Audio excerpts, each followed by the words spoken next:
Hello दोस्तों, मैं मोहम्मद नजमुल और आप देख रहे हैं एमएम टेक्नोसॉफ्ट यूट्यूब चैनल। दोस्तों आज की वीडियो में बात करेंगे सोलर मिनिमम के विषय में। दोस्तों सोलर मिनिमम से क्या हमारी पृथ्वी को कुछ असर गिरने वाला है, क्या हमारे सोलर सिस्टम में कुछ गड़बड़ होने वाले हैं, क्या और एक बार हमारी पृथ्वी में आइस एज का शुरुआत होने जा रहा है। इन सब चीज़ों को जानने से पहले आपको सोलर सिस्टम के बारे में पता करना होगा, यानी कि सोलर मिनिमम क्या होता है। दोस्तों सोलर मिनिमम का मतलब ये होता है, सोलर में बहुत सारे सनस्पॉट्स होते हैं। जब सनस्पॉट प्रोड्यूस नहीं होते हैं, इसका मतलब ये है सोलर के अंदर में एनर्जी ज़्यादा प्रोड्यूस नहीं हो रहा है। अब सनस्पॉट क्या होता है? सनस्पॉट का मतलब यह है, सूरज में जब हीट प्रोड्यूस होती है, जब उससे एनर्जी प्रोड्यूस होता है, उससे बहुत सारे स्पॉट्स पैदा होते हैं। मतलब वहाँ फ्यूजन होती है, फ्यूजन होके इस तरह से हीट प्रोड्यूस होती है, बाहर के और आग निकलते रहते हैं, उनको बोला जाता है सनस्पॉट। जब सनस्पॉट पैदा होता है उसका मतलब ये है सूरज में हलचल महसूस हो रही है, सूरज में बहुत सारा हीट प्रोड्यूस हो रहा है, यानी कि एनर्जी प्रोड्यूस हो रहे हैं। इसका मतलब ये है सोलर सिस्टम अब तक पूरा सही तरीके से ठीक है और हमको जितना भी हीट देना चाहिए, जितना भी किरणें आना चाहिए हमारे, और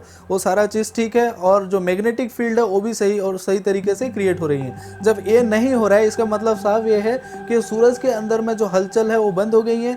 सूरज के अंदर जो हीट प्रोड्यूस होती है, जो एनर्जी प्रोड्यूस होती है, उसका प्रक्रिया बंद हो गया है। इसका मतलब ये है जब हीट प्रोड्यूस नहीं होगी, जब सूरज की किरणें नहीं आने लगेंगी, उसमें भारी गिरावट होने लगेगा, तो हमारी पृथ्वी को खतरा होने वाला है। पर इन सब चीज़ों को समझने से पहले आपको सूरज के अंदरूनी कहानी को समझना होगा।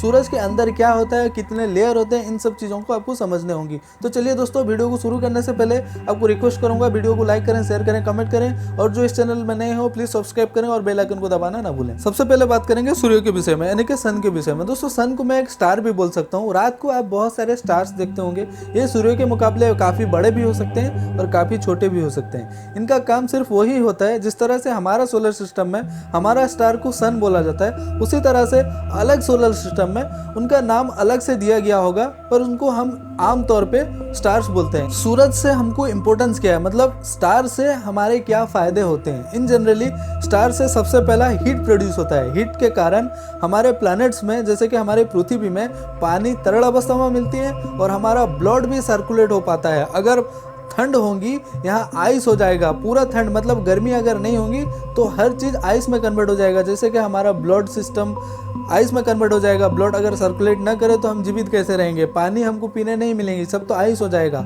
और उसके बाद गर्मी महसूस नहीं होगी। अगर गर्मी नहीं होगी तो ठंड और गर्मी मौसम में चेंज नहीं हो पाएगा और हम जीवित नहीं रह पाएंगे। और सेकेंड थिंग है, इससे किरणें आती हैं, मतलब इससे लाइट प्रोड्यूस होते हैं। जब लाइट प्रोड्यूस होता है तो हम दिन और रात देखते हैं। जिस तरह से हम जब दिन के टाइम में रहते हैं तो हमारी जो गोलार्ध होती है वो सूरज की ओर होती है, इसलिए हमारे वहाँ दिन होते हैं। जब ये मूव कर जाते हैं हमारे कोई भी प्लैनेट, जैसे कि पृथ्वी, मूव करने के बाद जब अपोजिट डायरेक्शन में रहते हैं वहाँ रात होती है। जब वहाँ से किरणें ना आएंगे, वहाँ से लाइट नहीं आएगा, तो हर दिन के लिए रात हो जाएगा, यानी कि हर दिन रात, यहाँ पे दिन ही नहीं होगा। और थर्ड चीज़ है, वहाँ से इलेक्ट्रोमैग्नेटिक फील्ड पैदा होती है। इलेक्ट्रोमैग्नेटिक फील्ड के कारण एक सोलर सिस्टम में जितने भी प्लैनेट्स होते हैं अपने अपने ऑर्बिट में मूव करते रहते हैं। अगर इलेक्ट्रोमैग्नेटिक फील्ड ना पैदा हो तो ये जितने भी प्लैनेट्स होते हैं ये सब बिखर जाएंगे, मतलब यूनिवर्स में कहाँ चले जाएंगे उनका अत्ता पता नहीं रहेगा। इसीलिए इन तीनों चीज़ों का इंपॉर्टेंस होता है, इसलिए सूरज हमारे लिए इंपॉर्टेंस है। सूरज यानी कि स्टार्स, जिस तरह से सूरज हमारे लिए स्टार है, उसी तरह से अलग प्लैनेट्स यानी कि अलग सोलर सिस्टम के लिए स्टार्स उनके अलग होंगे। अगर हमारे सोलर सिस्टम के बारे में बात करें तो हमारे जो स्टार है उसको सूर्य बोला जाता है, और हमारे यहाँ से उसकी दूरी 15 करोड़ किलोमीटर है। और इसकी जो रेडियस है, इसके साइज के हिसाब से अगर बात किया जाए, इसकी रेडियस 7 लाख किलोमीटर है, यानी कि 13 लाख पृथ्वी घुस जाएंगे। मतलब 13 लाख पृथ्वी को अगर जोड़ा जाए तो एक सन फॉर्मेशन होगा। आप समझ लीजिए इसका साइज कितना होता है और इसकी दूरी इतना ही होती है। हमारा सूर्य एक छोटा सा तारा है जो कि 97% हाइड्रोजन एंड हीलियम से बना हुआ है। बेसिक तौर पे ये हाइड्रोजन एंड हीलियम का मिक्सचर में बना हुआ है, डिफरेंट लेयर के साथ, और प्लाज्मा के रूप में है। दोस्तों अब बात करेंगे सूर्य के लेयर के विषय में। जब तक आप सूर्य के लेयर के विषय में नहीं समझे हैं तब तक आपको सनस्पॉट के विषय में जानकारी नहीं हो पाएंगी, इसलिए आपको समझना होगा सूर्य के लेयर कितने टाइप के होते हैं। अब यहाँ पे गौर कीजिए, सूर्य की जो लेयर होते हैं इतने टाइप के होते हैं। इन जनरली जो मिडिल पोजिशन में दिख रहा है इसको बोला जाता है सूर्य का कोर। ये सिर्फ 20 से 25% तक का सूर्य के भाग से होता है। मतलब सूर्य जितने बड़ी है उससे सिर्फ 20 से 25 तक की एरिया जो होते हैं कोर होते हैं। इसको सूर्य का मेन इंजन भी बोला जाता है।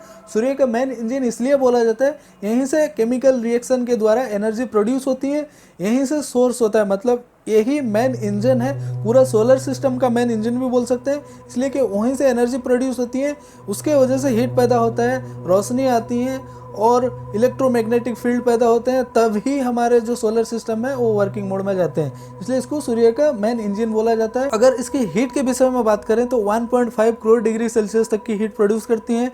जिस तरह से हमारे पृथ्वी में पकड़ लीजिए 40-45 डिग्री तक की जब हीट प्रोड्यूस होती है तो हमको बेचैनी महसूस होती है, तो उस कंपेरिजन में आप समझ लीजिए 1.5 करोड़ डिग्री सेल्सियस हीट उसके अंदर होती हैं। और इसका जो डेंसिटी होता है 150% ज़्यादा पानी के मुकाबले। जिस तरह से पानी मोबिल होती है, जिनके डेंसिटी में फ़र्क होते हैं, उसी टाइप से पानी के मुकाबले 150 गुना ज़्यादा डेंसिटी होता है, मतलब बहुत ज़्यादा घनत्व होती है इसके अंदर में। सूर्य की कोर के अंदर हाइड्रोजन के एटम फ्यूज होकर हीलियम में कन्वर्ट होते हैं और न्यूक्लियर फ्यूजन क्रिया के द्वारा ऊर्जा उत्पन्न होती है। इसी हिसाब से उसके अंदर एनर्जी प्रोड्यूस होता है, यहीं से एनर्जी की शुरुआत होती है। इसको मेन इंजन ऑफ सन भी बोला जाता है। अब यहाँ पे गौर कीजिए, सेकेंड लेयर जो है इसको बोला जाता है रेडिएटिव जोन। दोस्तों रेडिएटिव जोन 3.5 लाख किलोमीटर तक का चौड़ा होता है और इसकी जो डेंसिटी होती है उसके कंपेरिजन थोड़ा कम होती है, पर इतना कम भी नहीं होता है। आपको एक एग्जांपल दूंगा, जिस तरह से जो भी कोर के अंदर लाइट प्रोड्यूस होते हैं उसे इस रेडिएटिव जोन को क्रॉस करने के लिए 1,70,000 ईयर तक की समय लगती है, मतलब 1,70,000 साल तक की समय इसको लगती है। वहाँ की जितने लाइट भी प्रोड्यूस होती है कोर में, कोर से रेडिएटिव जोन को क्रॉस करके जाने में 1,70,000 साल तक की समय लगती है। अब इतना डेंसिटी उसके अंदर होता है। और इसकी जो टेम्परेचर के विषय में अगर बात करें, 70 लाख डिग्री सेल्सियस तक की इसकी टेम्परेचर होती है। रेडिएटिव जोन का जो काम होता है, इसके अंदर जो न्यूक्लियर फ्यूजन होते हैं कोर के अंदर, वहाँ से जो भी एनर्जी प्रोड्यूस होती है उसको इलेक्ट्रोमैग्नेटिक रेडिएशन में कन्वर्ट करके और दूसरे परत में भेजती है। मतलब ये सिर्फ कन्वर्ट करता है, जो भी न्यूक्लियर फ्यूजन के द्वारा एनर्जी प्रोड्यूस होते हैं इसको इलेक्ट्रोमैग्नेटिक रेडिएशन में उसको कन्वर्ट कर देता है, उसको फोटोन भी बोला जाता है, उसमें कन्वर्ट करके दूसरे लेयर तक सेंड करता है। इसका काम इतना ही होता है। अब बात करते हैं कन्वेक्टिव जोन के ऊपर। दोस्तों ये सूर्य का सबसे बाहरी परत होता है, इसके जो मोटाई होते हैं 2 लाख किलोमीटर तक के होते हैं और इसके डेंसिटी के विषय में अगर बात करें दोनों लेयर के मुकाबले में काफ़ी कम होते हैं। इसके टेम्परेचर के विषय में बात करें तो इसके निचले हिस्से में जो टेम्परेचर होते हैं 20 लाख डिग्री सेल्सियस तक के होते हैं और इसके ऊपर के हिस्से में टेम्परेचर 6,000 डिग्री सेल्सियस होते हैं। यानी कि इस कोर के अंतर जो होते हैं, मतलब निचले हिस्से और ऊपर के हिस्से में जो अंतर होते हैं टेम्परेचर के, काफ़ी ज़्यादा होते हैं। इस लेयर में ज़्यादा टेम्परेचर डिफरेंस होने के कारण कन्वेक्शन प्रोसेस होती है, जो कि हीट को बाहर की ओर रेडिएट करती हैं। सूरज के द्वारा प्रोड्यूस की गई हीट को ये लेयर बाहर की ओर निकालता है। दोस्तों ये जब बाहर की ओर निकालता है तो इस टाइप से बड़े, मतलब बहुत सारे फ्यूजन वहाँ होते हैं, बहुत तेज़ी से निकलता है। उसी को हम लोग बोलते हैं सनस्पॉट, मतलब वहाँ पे सनस्पॉट दिखाई देता है, मतलब बहुत तेज़ी से बाहर की ओर आता है। मतलब इसमें सूरज में हलचल महसूस होती है, जब अंदर से हीट प्रोड्यूस होती है तो बाहर की ओर आती है, उसके बाद ये फिर कन्वर्ट होता है लाइट में, फिर प्यूरिफाई होकर हम लोगों तक पहुँचता है। तो दोस्तों उसके बाद वाली जो लेयर है उसमें आप समझते हैं क्या होता है। अब जो ये हिस्सा है इसको बोला जाता है फोटोस्फीयर। दोस्तों फोटोस्फीयर जो है इसको हम देख पाते हैं, मतलब जहाँ से लाइट प्रोड्यूस होती है, अंदर से जो जनरेट होता है जो एनर्जी, उसको लाइट में कन्वर्ट करता है फोटोस्फीयर। वहाँ पे क्या होती है, अंदर से जो फ्यूज़न होती है, फ्यूज़न होने के कारण जो बाहर में मतलब हीट प्रोड्यूस होती है, जब आग निकलता है उसको ये लाइट में कन्वर्ट करता है। जब लाइट में कन्वर्ट करता है हम लोग को लाइट आती है, यानी कि रोशनियाँ आती हैं। इसका काम सिर्फ वही होता है। फोटोस्फीयर जो होता है, अंदर के जो एनर्जी होते हैं वो एनर्जी को लाइट में कन्वर्ट करके हम लोगों तक रोशनी पहुंचाती है और इसकी जो मोटाई होती है 500 किलोमीटर तक की होती है। अब बात करेंगे क्रोमोस्फीयर के विषय में। दोस्तों क्रोमोस्फीयर जो होती है फोटोस्फीयर के ऊपर के हिस्से होते हैं। इसमें क्या होती है, जो लाइट प्रोड्यूस होती है, लाइट प्रोड्यूस फोटोस्फीयर में होती है, उसके बाद में जो हीट वहाँ पे प्रोड्यूस होती है उसको रिड्यूस करके क्रोमोस्फीयर में बाहर को छोड़ा जाता है। मतलब उसके अंदर जितना हीट प्रोड्यूस होता है उसको ये कंडेंस कर लेता है। मतलब ये जो लेयर है हीट को कंडेंस करता है, कंट्रोल करके बाहर की ओर लाइट प्रोड्यूस करता है। ये काम होता है क्रोमोस्फीयर का। अब जो देख रहे हैं इसको बोला जाता है कोरोना। इन जनरली कोरोना का काम ये है, ये ओमिट करता है रेडिएशन को, मतलब इससे जितना रेडिएशन पैदा होते हैं वहाँ पे ओमिटेड हो जाते हैं। अगर वो ओमिट नहीं करता तो हमारे यहाँ इतना रेडिएशन पैदा होता तो हमारे हेल्थ में बहुत खराबी आती। तो इसलिए इस लेयर का बेहद ही ज़रूरी है जो कि ओमिट करता है रेडिएशन को। इस पूरी फिगर को गौर कीजिए, इसे पूरा जानकारी हासिल कर पाएंगे। मिडिल पोजीशन में कोर है, यहाँ से हीट प्रोड्यूस हुई, यानी कि यहीं से जनरेट हुआ एनर्जी। उसके बाद ये चला गया रेडिएटिव जोन को। रेडिएटिव जोन में क्या किया, ये जो हीट एनर्जी है इसको कन्वर्ट कर दिया इलेक्ट्रोमैग्नेटिक रेडिएशन में। उसके बाद ये फिर चला गया कन्वेक्शनल जोन। कन्वेक्शनल जोन में ये हीट जो है, अंदर की हीट है, ये बाहर को प्रोड्यूस की। बाहर को प्रोड्यूस करने की वजह से फोटोस्फीयर को गया। फोटोस्फीयर में क्या हुआ, हीट एनर्जी को कन्वर्ट कर दिया लाइट में, मतलब यहाँ से लाइट प्रोड्यूस हुई। लाइट प्रोड्यूस होने के बाद ये जो लेयर है ये दोनों फिल्टर का काम किए, मतलब जो क्रोमोस्फीयर है, क्रोमोस्फीयर हीट को रिड्यूस करके बाहर में लाइट प्रोड्यूस की। उसके बाद में जो रेडिएशन को कमाने वाले का काम किया कोरोना। कोरोना का काम है रेडिएशन को कमाना। आपको कंप्लीट समझ में आ गया होगा किस लेयर का काम क्या है सूरज में। अब मुद्दे पे आते हैं दोस्तों, सोलर मिनिमम। सोलर मिनिमम का मतलब जो होता है सन में स्पॉट कम दिखते हैं, मतलब सन स्पॉट बहुत कम हो जाता है। सन स्पॉट क्या होता है मैं आपको बता चुका हूँ। सन स्पॉट का मतलब क्या है, जो कन्वेक्शनल जोन से जो हीट प्रोड्यूस होकर बाहर की ओर आती है, उसके बाद फोटोस्फीयर में ये लाइट में कन्वर्ट हो जाते हैं। फोटोस्फीयर में जब लाइट में कन्वर्ट होते हैं वहाँ एक स्पॉट सा दिखता है बड़ा बड़ा, मतलब जब ज़्यादा वहाँ फ्यूज़न होते हैं ये बड़ा बड़ा लाइट दिखता है, तब हमको दिखने लगती है सन स्पॉट। इसे बोला जाता है सोलर मैक्सिमम। जब ज़्यादा सोलर सन स्पॉट दिखता है उसको सोलर मैक्सिमम बोलते हैं। जब कम फ्यूज़न होता है, कम जनरेट होती है एनर्जी, तब वो सोलर मिनिमम कहा जाता है। इन जनरली सोलर मिनिमम जो होती है 11 सालों में एक बार आते हैं सोलर मिनिमम। हर 11 साल में सोलर मिनिमम और मैक्सिमम की प्रक्रिया हमको दिखती है। इससे घबराने की ज़रूरत नहीं। साइंटिस्ट ये भी बोल रहे हैं 11 साल में इस तरह का देखने मिलता है, पर इसमें क्या होता है कभी कम होता है कभी ज़्यादा होता है। इस बार जो है थोड़ा ज़्यादा है, इसलिए थोड़ा सोच की बात है। इसका मतलब ये नहीं हमारे लिए बहुत खतरा है। तो सोलर मिनिमम इसलिए बोला जा रहा है पिछले 2 सालों से, जिस तरह से 2019 में 76% दिनों में इस तरह से गया है, 76% दिन जो कि सोलर मिनिमम में गया, मतलब वहाँ पे सनस्पॉट नज़र नहीं आए। और 2020 अब तक 5.5 महीने हो गए हैं और यहाँ अब तक भी 77% यानी कि 77% दिनों में सनस्पॉट नज़र नहीं आ रहे हैं। इसके वजह से जो साइंटिस्ट हैं वो घबराए हुए हैं। अगर यहाँ पे ज़्यादा सनस्पॉट ना पैदा हो, सोलर मिनिमम ज़्यादा दिनों तक रहे, तो इससे बड़ी दिक्कतें आ सकती हैं और इससे पहले भी हुई हैं। इससे घबराने की ज़रूरत नहीं। हर 11 सालों में जब इसका पोल चेंज होता है, मतलब सूर्य का pole north to south, south to north होता है, हर 11 सालों में इस तरह से सोलर मिनिमम और सोलर मैक्सिमम का प्रक्रिया देखने में मिलती है। पर ये थोड़ा ज़्यादा दिन तक चल रहा है और ज़्यादा हो रहा है, इसलिए इस टाइप का संदेशा आने लगा है। पर इसमें ज़्यादा घबराने की ज़रूरत नहीं है। दोस्तों आप डाल्टन मिनिमम के विषय में सुने होंगे, अगर नहीं जानते हैं तो गूगल में सर्च करके देख सकते हैं, जो कि 1790 से 1830 के दरमियान में आई थी। वहाँ पे सबसे ज़्यादा सोलर मिनिमम का टाइम था, मतलब वहाँ बहुत ज़्यादा ठंड हो रही थी उस पीरियड में। उसके वजह से मैक्सिमम नदियाँ जो हैं पानी से आइस में कन्वर्ट हो गई थी। उससे अन्न का उत्पादन बहुत कम हो गया था, क्रॉपिंग नहीं हो पा रहा था। अगर पानी नहीं होगी तो आप क्रॉपिंग कैसे कर पाएंगे।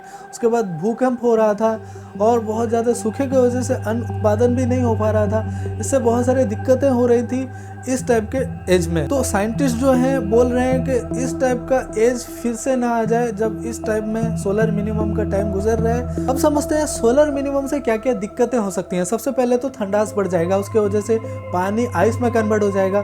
तो आइस में अगर पानी कन्वर्ट हो गया तो हम क्या पिएंगे, क्या करेंगे, और क्रॉपिंग भी नहीं हो पाएगा।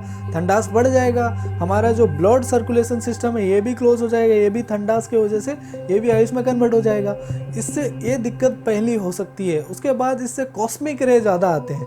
कॉस्मिक रे जो होती है खतरनाक होती है और हमारी पृथ्वी में कॉस्मिक रे उतना जल्दी एंटर नहीं करेंगी। हमारे स्पेस में जो एस्ट्रोनट्स हैं और जो सैटेलाइट्स हैं इसको भारी खतरा हो सकती है।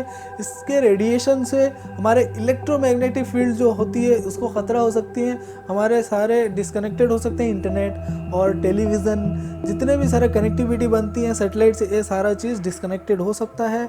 और इलेक्ट्रिक फील्ड में भी भारी प्रॉब्लम हो सकती है, क्योंकि वहाँ एक रेडिएशन पैदा होगा, उससे इलेक्ट्रिक में भी बहुत सारी दिक्कतें हो सकती हैं, जिसको बोला जाता है कॉस्मिक रे। कॉस्मिक रे बेहद ही खतरनाक चीज़ होता है और पृथ्वी में इतना जल्द एंटर नहीं कर पाएंगी। इसके एनवायरनमेंट के खातिर ओजोन लेयर भी है, उसको प्रोटेक्ट करता है, पर हमारे ऊपर सैटेलाइट और एस्ट्रोनॉट को दिक्कत में डालेंगे। उसकी वजह से हमारे पृथ्वी में भी सारा कम्युनिकेशन सिस्टम गड़बड़ा जाएगा। इससे ये दिक्कतें भी हो सकती हैं। इससे अर्थक्वेक भी आ सकता है, सूखे होने के कारण अर्थक्वेक भी आ सकता है। अर्थक्वेक अर्थक्वेक होने से भूकंप होगा, भूकंप से बहुत सारे नुकसान भी हो सकते हैं और अन्न की उत्पादन बहुत कम हो जाएगी। पानी तो नहीं होगी, भूकंप होगा, सूखे हो जाएंगे, तो अन्न की उत्पादन खाएंगे क्या, बचेंगे कैसे? ठंड बहुत ज़्यादा है, गर्मी भी नहीं है। अब समझ लीजिए इसे क्या प्रॉब्लम हो रही हैं। और अगर सोलर मिनिमम ज़्यादा देर तक रहा, इससे इन टाइप की बहुत सारी दिक्कतें होने वाली हैं और ज़्यादा बिजली भी खड़केगी। इन टाइप की बहुत सारी दिक्कतें होंगी, पर इससे घबराने की ज़रूरत नहीं है, क्योंकि साइंटिस्ट के द्वारा ये बोला जा रहा है हर 11 सालों में इस तरह से भी दिखा जा रहा है। पर इस साल थोड़ा ज़्यादा है, इसलिए थोड़ा घबराए हुए हैं, पर इसमें घबराने की ज़रूरत नहीं। हो सकता है कुछ दिनों के बाद ये फिर अपना कंट्रोल में आ जाए बस। तो दोस्तों आज के वीडियो में सिर्फ इतना ही। अगर आपको वीडियो अच्छी लगी हो तो लाइक करें, शेयर करें, कमेंट करें और सब्सक्राइब करना ना भूलें। इस टाइप का इन्फॉर्मेटिव वीडियो देने के लिए आप बिल्कुल शेयर करें। अगर शेयर नहीं करेंगे तो और नहीं बनाऊंगा मैं फिर। अब शेयर कीजिए, ज़्यादा व्यूज़ होगा तब और नए नए वीडियो इस तरह का मैं प्रोड्यूस करूंगा और आप तक पहुंचाऊंगा।